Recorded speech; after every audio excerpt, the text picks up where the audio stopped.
Dostlar, 5 gündür sigarete yox demişəm. Sözün açığı 4 gün çox tərəddüd içindəydim. Bir mübarizə var idi içimdəki, alınacaq, alınmayacaq deyə. 26 ildir davamlı şəkildə sigaret çəkirəm, mütəmadi.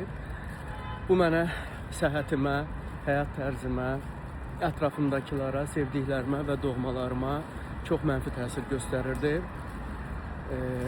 İstər iyi qoxu, istər sağlamlıq baxımından çox mənfi təsir göstərirdi və son 5 gündə, 26 ildə ilk dəfədir ki, 5 gündür sigaret çəkmirəm və burada nələri hiss elədim, paylaşacağım sizlə, nələr yaşanır orqanizmimdə, beynimdə, düşüncələrimdə.